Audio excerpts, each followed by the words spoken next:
Welcome to GATE XAML. In this video, we will solve previous year GATE questions on the concepts of relational model and ER model to relational model mapping. Which one of the options given below refers to the degree or arity of a relation in RDBMS? Okay.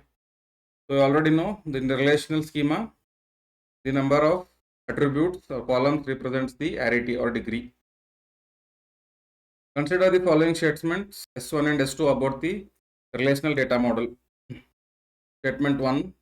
The relation scheme can have at most one foreign key. That means they're saying the relation can have 0 or 1 foreign key. A relation can have 0 or more foreign keys, not only restricted to 1. Statement is incorrect. A foreign key in a relation scheme R cannot be used to refer to tuples of R. A foreign key in a relational schema R cannot be used to refer to tuples of R. So why we can use the foreign key to refer. Okay. So this is also wrong. So both S1 and S2 are false. Which of the following is not a super key in a relational schema with attributes P, W, X, Y, and Z? And the primary key or candidate key is Vy. That means what? Vy plus any other attributes 0 or more. So just in these options find out which contains Vy. Which doesn't contain Vy is not a super key. This contains Vy, so it is a super key. This doesn't contain, so this is the answer. This contains Vy, so this is a super key. This also contains Vy, so this is a super key. So B is not the super key because it doesn't contain the candidate key or primary key Vy. An ER model of a database consists of entity types A and B. These are connected by a relationship R which does not have its own attributes. Under which of the following conditions can a relational table R be merged with that of A? So they are saying there is a entity set A and then participating in a relationship R.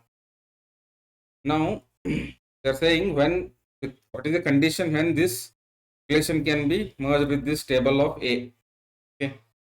So this happens only when it is many to one from this side, or at least many from this side, and the participation should be total. Then we can merge. This is a single table. So relationship R is many to one and participation of A in R is total.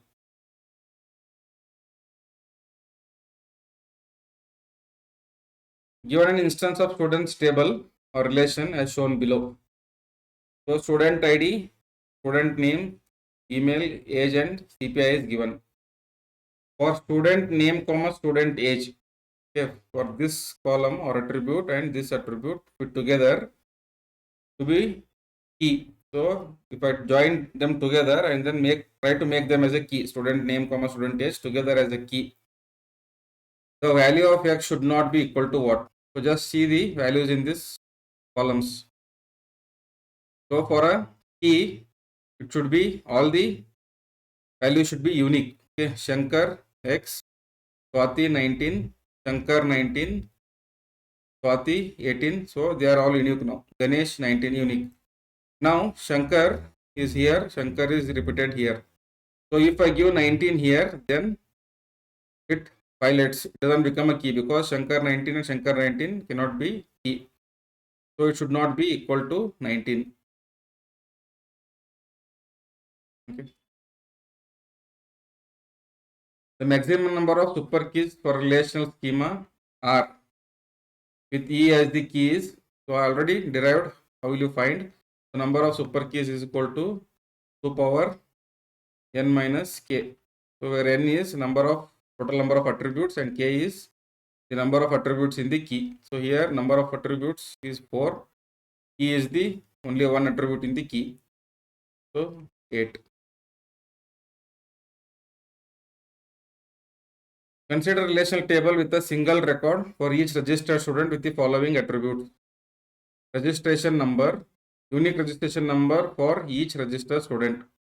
UID, unique identity number, unique at the national level for each citizen. Bank account number, unique account number at the bank. But additionally, they say a student can have multiple accounts or joint accounts. This attribute stores the primary account number. Name, name of the student, hostel room, room number of the hostel.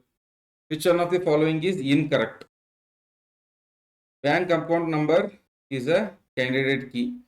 The bank account number need not be candidate key because the bank account can be joint account. That means two students or two people can have same account number in case of joint account. So this need not be a candidate key. So this is incorrect. This is the answer. Registration number can be primary key. Yes, registration number is unique for each registered student. So this can be primary key or candidate key. Unique identity number is a candidate key if all students are from the same country. So for they are given for national level citizen. So for India, for example, say, so unique ID for Indian level, it is unique. That is true. If S is a super key such that S intersection UID is null. Okay. S intersection UID. S is a super key. Okay. And then S union UID is also super key. Okay. If S is a super key, you can add any other attributes to make have a candidate key and then add it to super key. So S intersection UID. So already they are defining S as the super key. So there is some candidate key already present. So if you take the intersection, definitely I will get the super key only. Okay, or it can be a candidate key. So this statement is also correct. So only statement incorrect is A. Let E1 and E2 be two entities in ER diagram is simple single valid attributes. R1 and R2 are two relationship between E1 and E2, where R1 is one to many and R2 is many to many. R1 and R2 do not have any attributes of their own. What is the minimum number of tables required to represent the situation in ER model? So what they are saying is E1 and then there is a relationship between E1 and E2. So this is a R1 and they are saying another relation between the same entity sets R2. And then R1 is one to many and R2 is many to many. What is the minimum number of tables I require for this? See, for this, definitely one table for entity set 1, one table for entity set 2, okay, E2. Now, if you see 1 is to n, I can add the primary key of this in this only. So, I need not create separate relation for R1. I can put it in this E2 table only. So separate relation is not required. But when it is m is to n, definitely I have to create a new relation or new table for this. The primary keys of E1 and E2. Total number of tables is 3. Consider the following tables T1 and T2. In table 1, P is the primary key. Okay. And Q is the foreign key referring R in table T2. So on delete,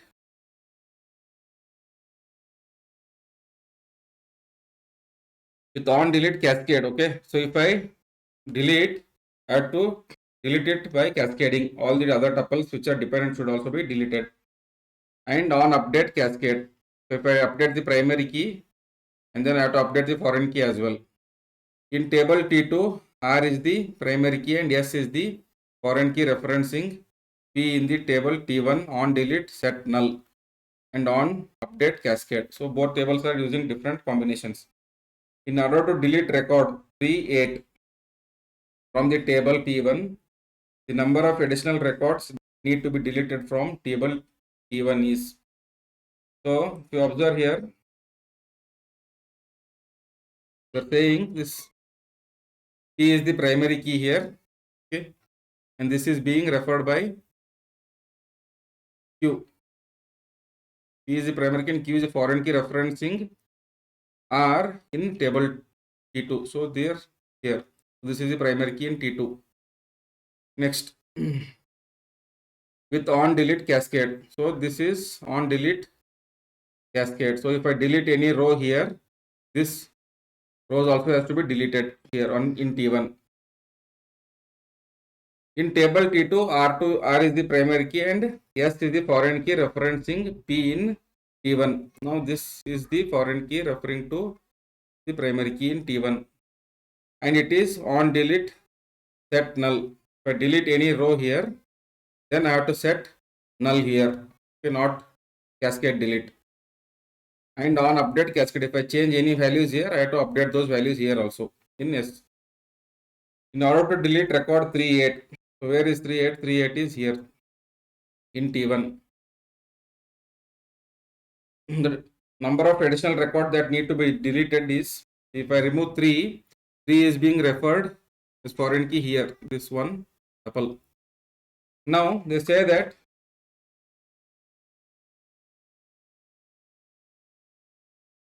this T2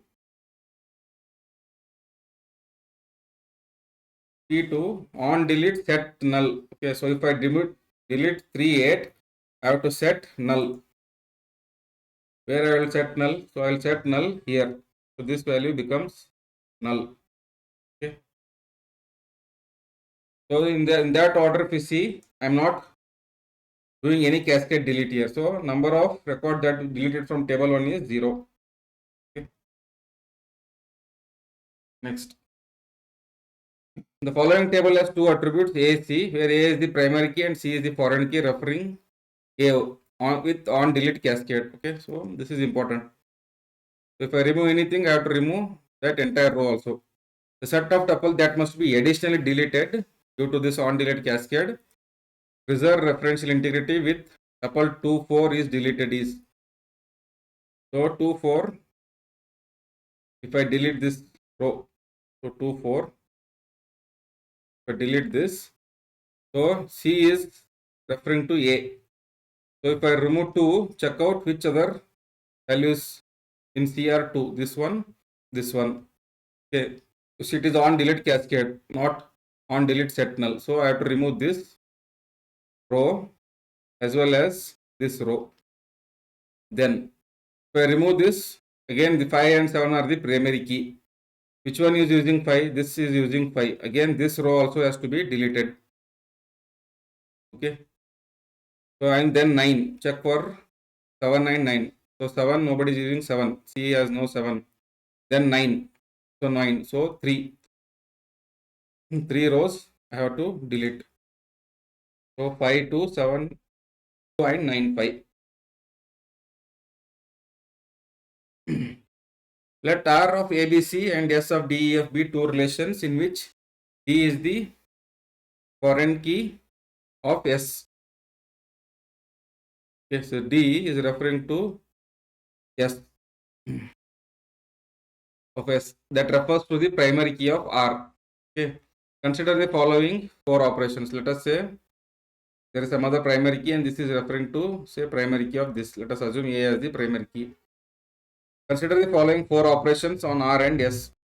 Insert into R, insert into S, delete from S, delete from S. Okay, R and S.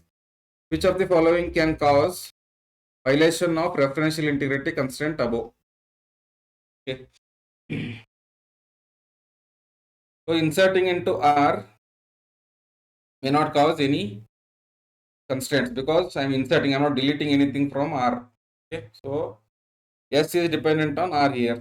So inserting will not create any problem. Insert into S. So now if I insert into S and insert a value for this D which is not in A here, okay, because it's a foreign key referring to primary key of R. So that will cause the integrity constraint. So definitely 2 can cause. Delete from S, delete from R.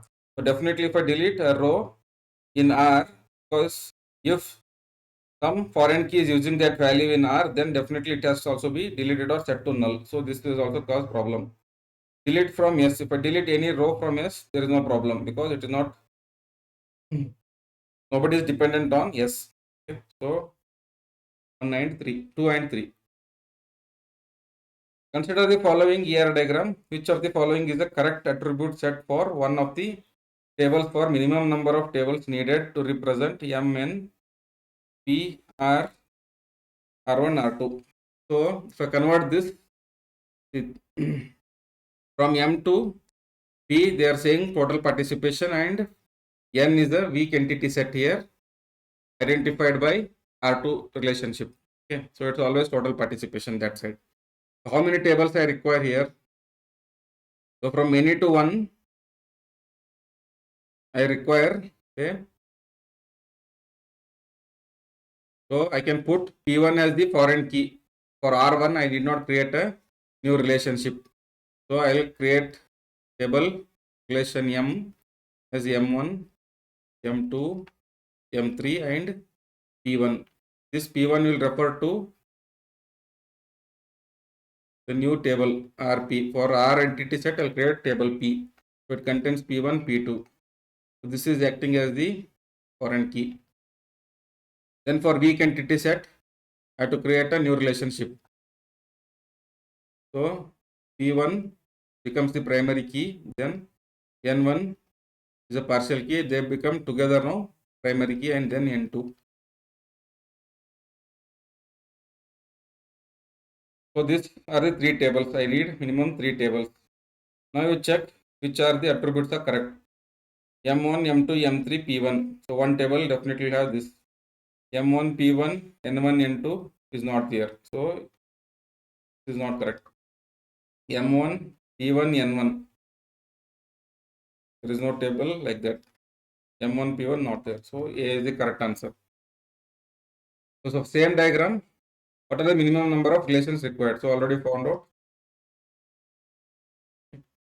Thank you for watching. Please like, subscribe and share.